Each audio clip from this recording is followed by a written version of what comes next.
Noong December pa ang huling laro nito ni Gabe Vincent para sa Lakers mga idol dahil sa injury niya sa kanyang tuhod. Out siya for like 46 straight games. Pang-anim pa nga lang niya to na laro para sa Lakers and with the Lakers group ngayon na mukhang set na, mapapatanong ka na lang. Kailangan pa kaya ng Lakers to? Tignan natin yung naging laro nila kontra sa Nets mga idol.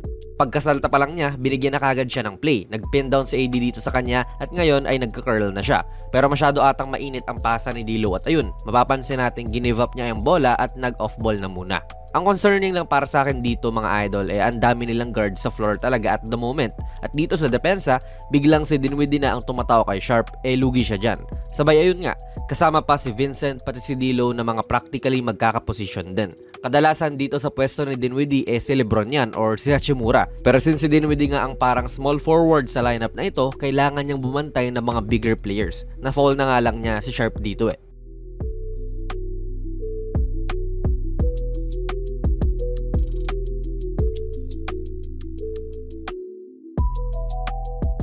Although maganda ang saluhan ng dalawang guards din ng LA dito, like si Cam Johnson naman din ang magka-curl, sabay magka-cut dito at sinusundan nga siya ni Vincent.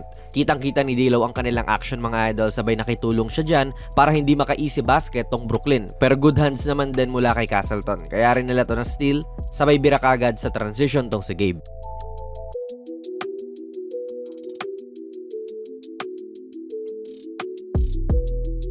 Kung gusto mo pa ng mga videos katulad nito, baka pwede kang mag-subscribe idol, palike na rin po ng ating video, nakakatulong to sa build up ng channel natin.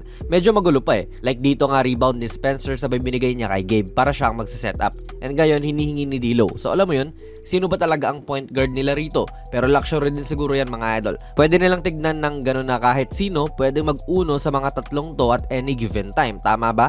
At solido tong ginawa ni D'Lo, makikita nyo siya na iikot para ipamukhang papunta siyang kaliwa doon sa dominant side niya. Pero set up pala yon para pagalawin niya ang kalaban. Kaya noong kanan pala siya daraan, harang na harang talaga si Castleton. Hindi na nakaabot ang defender.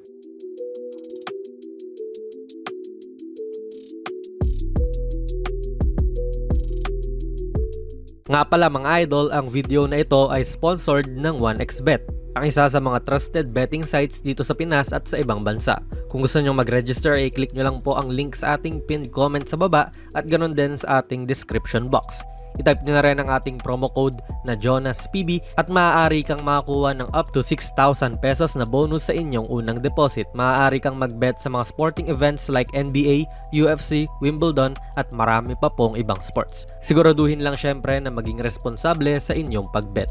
Ang tao ni D'Lo dito ay si Noah Clowney mga idol, listed as power forward tong si Clowney.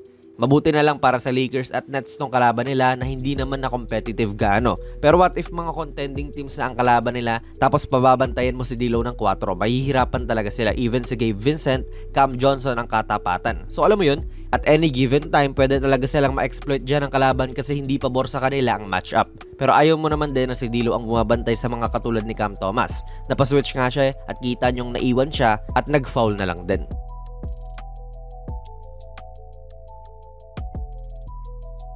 Pero I guess may benepisyo pa rin talaga sa opensa na patapat naman din si Clowney rito kay Gabe. And ewan, baka dahil din po sa bilis ni Gabe kaya rin niya nahihit itong tira pero well contested naman din to ng Nets. Although dito mo pa rin talaga maaasahan si Gabe, magaling na defender to lalo pag syempre guard ang kalaban niya. Makikita nga natin na hindi gaano nakapag-blow by itong si Thomas at na-contest niya yung layup.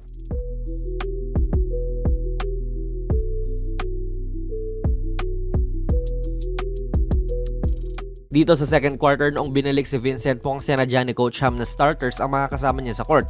Imbis po na si D'Lo yung nandyan. May naaamoy ako dito Pero solid ang ginawa niya kay Dennis dito. Yan din yung pinalitan niya ng role mula last year. Technically ang role din talaga ni Schroeder ang dapat nilalaro ni Gabe kung hindi lang siya na injury. At yung lightning quick na si Schroeder napatigil din sa kanyang drive. Nakashoot nga lang tong Nets mga idol.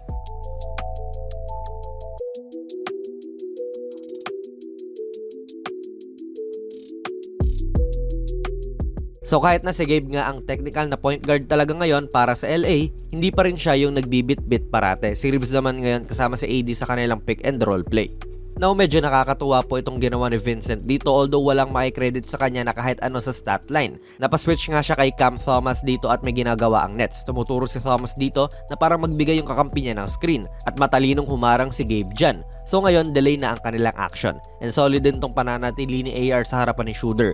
Sabay heto pa, naki-contest din po si Vincent dyan sa tira ni Shooter kahit na hindi naman din kailangan. Masipag din dumepensa.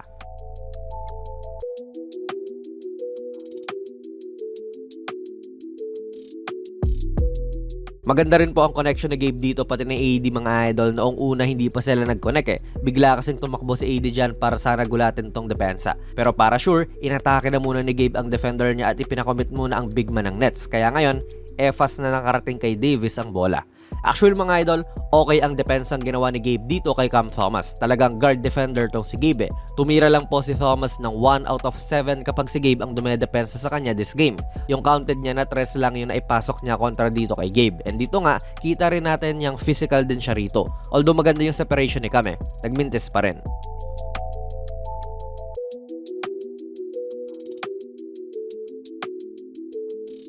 Hindi na po natin babanggitin ang stats si Vincent mga idol kasi hindi rin naman talaga to malaki at all. Pero sa napag-usapan nga natin, kailangan pa ba ng LA Lakers to? Ako, siguro may parte pa rin si Vincent sa team na ito kung guard defense ang pinag-uusapan. Naging medyo successful nga siya kontra kay Cam Thomas. Pero kung ang ibig sabihin nun ay magsasata ang LA ng 3 guardia parate, mukhang hindi maganda yon kung ako ang tatanungin. Kung ako lang naman yon. Pero kayo ba mga idol? Kailangan pa ba si Gabe Vincent ng LA Lakers? Ilagay nyo lang po ang inyong mga komento sa ating comment section sa baba. Plug ko na rin po ang ating unang-unang merch mga idol. Ako po mismo ang nag-design ng bootleg Kobe vintage shirt. May ilang sizes pa tayo na available. Medium, large at XL pa lang ang ating sizes muna ngayon. Kung gusto nyo rin umiscore nyan, visit nyo lang po ang ating TikTok page or PM lang kayo sa ating Facebook page. Nakalink naman yan sa baba. Kung nagustuhan nyo po ang ating video ay papindot na lang idol ng like button, mag-subscribe ka na rin sa ating channel at ako nga pala si Jonas PB and as always, hanggang sa muli.